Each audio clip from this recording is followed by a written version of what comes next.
शहाजीनगर खडी मिशीनमधला हा रहिवासी रस्ता आहे। आम्ही इकडचे स्थानिक रहिवासी आहोत। याचा लँड ओनर अनिल मेहतानी। सदर गोष्टी आमचा हा जुना रहिवासी रस्ता होता, तो विजून डंपिंग करून त्याच्यावरती वारंवार धुळी गॅबरेज वगैरे टाकून एवढं हे त्रास झालेला आहे आम्हाला लोकांना। याचे कंप्लेंट मी वारंवार 2023 पासून करत आलो। 2023 पासून पर्यावरण विभाग मंत्रालय, BMC बृहन्मुंबई महानगरपालिकेला दिलेला आहे, RTO विभागाला दिलेला आहे, कलेक्टरला देखील दिलेला आहे, तरी त्याच्यावर काहीच कारवाई होत नाही। लोक येतात, BMCचे अधिकारी येतात, शासनाचे अधिकारी येतात, जाऊन त्याच्या ऑफिसमध्ये बसतात, काही पॅकेज घेऊन देतात आणि त्याचा त्रास वारंवार लोकांना होत आहे। काही नाही, त्याला बोललो की पाणी टाकून हे तरी कर, ते पण नाही। रस्ता एक तर आमचा रस्ता रहिवासी रस्ता त्यांनी बंद केलेला आहे आणि त्याच्यामध्ये धूळ मातीचं एवढं प्रमाण वाढलं की काही लोकांना दम्याचा प्रॉब्लेम झाला आहे, अटॅकचा प्रॉब्लेम झालेला आहे। धुळीमुळे खूप काही त्रास, रोग, खोकला वगैरे उद्भवत आहे लोकांना। त्याच्या विरोधात आम्ही लोकांनी 10 वेळा त्याला इंटिमेशन पण दिलेलं आहे। आणि हे बघा, हे ओव्हरलोडेड, एक सेकंड तुम्हाला दाखवतो, हे ओव्हरलोडेड डंपर आतमध्ये खाली केले जातात। त्रास आहे। मी 2-3 हजाराची भाजी आणते, माझी भाजी 5 पैशाची विकत नाही, धूळ बसल्यामुळे कोण घेत नाही। हां, खूप बसते बघा आणि भरपूर त्रास आहे। भरपूर म्हणजे काय, मला दमासारखा होतो। इधर धूल मिट्टी से बहुत तकलीफ है, हम लोग को खांसी होता है और इतना बरसात में इतनी दिक्कत होती है, हम लोग चल नहीं सकते। और इसके रास्ता रोकने का है, इधर गाड़ी नहीं आनी चाहिए, उसका बंदोबस्त करो ना। पानी डाल रहे कुछ नहीं, कितना धूल मिट्टी है, हम लोग को बहुत तकलीफ है इधर। एवढ्या धूळ मिट्टीमुळे एवढे त्रास होतोय की आता ते कसं झालंय की ही भाजीवाली बसते बाई, तिला पण एवढं सकाळपासून रात्रीपर्यंत बसते, तिला एवढा त्रास होतो। तो मेडिकलवाला आहे, त्या मेडिकलवाल्याचे तर आमच्या घर इथं समोरच आहे, घरात एवढी धूळ मिट्टी येते की सांगायचं काय विचार माहीत नाही। एक दिवस सांगितलं की बाबा इथं एवढं धूळ मिट्टी होतं, तर साल्याने 2 दिवस पाणी टाकलं। आता बघा, पाहिजे तर तुम्ही आता बघून द्या, एक छोटीशी गाडी गेली आहे, छोटीशी बाईक गेला, एवढी धूळ उडते। तसं विचार करते तर उभं समोरचं उभं राहिलं तर काय होणार आहे अवस्था। हां, आणि ते म्हातारे माणसं, ह्यांना काय चिंता पडलीच नाही। आणि हा रस्ता जुना रस्ता, ह्यांनी आपलं हे बनवून ठेवला रस्ता। आणि ते जे पण अधिकारीला माझा भाऊ या आमच्या इकडचे जेवढे पण जण कंप्लेंट करतात, तो काय पैसे देतो बस झालं। तर समोरच्यांना काय, आता पण येणार होते, तो पण आलेला, तो कोण आहे तो अनिल मेहतानी, तो येणार होता पण तो बघूनच पळून गेला। आता जाऊन बसला इथं। BMCचे पण आम्ही बोलवलेले, ते BMCवाले पण आता बघून ते पण निघून गेले। आता आम्हाला काय ना काय त्याचा तोडगा पाहिजे, कारण एवढ्या धूळ मातीमुळे। आता बघा, इथं गॅरेज आहे, गॅरेज केलं, ऑटो या रस्ता करून ठेवला, एवढा त्रास देतात ना, विचार करू शकत नाही। त्यामुळे काय आम्हाला काय तोडगा हवाच आहे, असं ह्याच्याने आम्हाला जमणार नाही काय पण।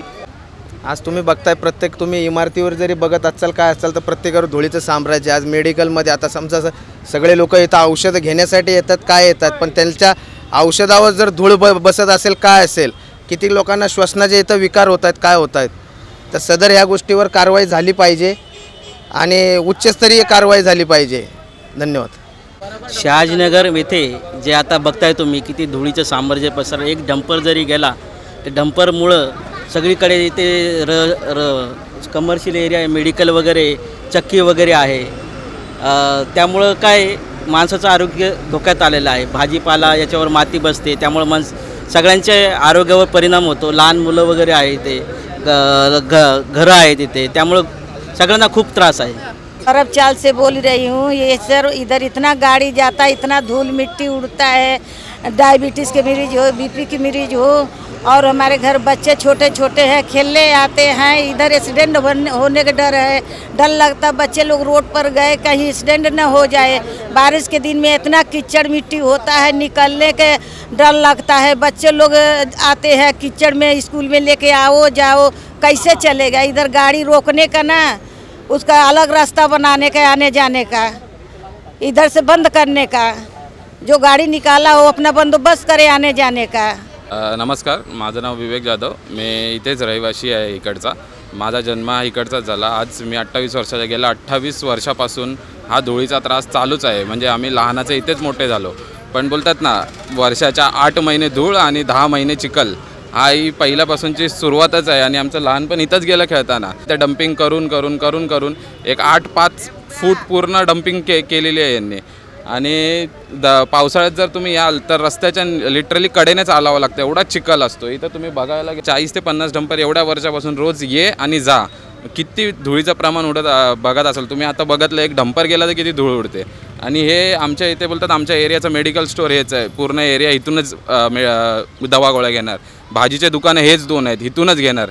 इथे चक्की आहे, आमचं स्वतःचं घर आहे, आमच्या घरात स्वतः वृद्ध राहतात, इथं हा येण्या जाण्याचा रस्ता आहे, येण्या जाणाऱ्या माणसांना एवढा त्रास होतो. आणि त्याच्यामध्ये असं की 2-3 दिवसापूर्वी इथे एक इन्सिडेंट पण झाला की डंपर एक रिक्षाला ठोकला, त्याच्यामुळे त्या गाडीचं नुकसान झालं. गाडीचा नुकसानाचा प्रश्न नाही, पण त्यात काही जीवितहानी झाली असती तर या सगळ्या गोष्टीचा विचार झाला पाहिजे. आम्ही BMC कडे पण भरपूर वेळा जाऊन आलो आहे, भरपूर काय आम्हाला जे लेटर वर्क आम्ही करू शकतो तर केलं आमच्या परीने, पण त्याचा काही तोडगा निघालेला नाही. तर आमची एकच विनंती आहे तुमच्यामार्फत की हा प्रश्न एक कायमचा ह्याचा विल्हेवाट लावावी आणि आम्हाला जेमतेम त्रास होणार नाही याची तरी आपण काळजी घ्यावी. धन्यवाद. वाशीना का अजीज बाग खड़ी मशीन एरिया है ये, और यहाँ पे मेरा मेडिकल है यूसुफ मेडिकल नाम से, और सामने ये मैदान है जो कि धूल मट्टी काफ़ी उड़ता है, वहाँ से गाड़ियाँ जाती है तो वहाँ से धूल मट्टी उड़ता है तो हमको बहुत तकलीफ़ होती है. उसके वजह से दवाइयाँ भी रहती है, हमारा दवाइयों का भी थोड़ा सा धूल मट्टी लग जाती है, उस पर भी नुकसान हो जाता है. कस्टमर आता है उसको भी थोड़ा तकलीफ़ होता है धूल मट्टी की वजह से.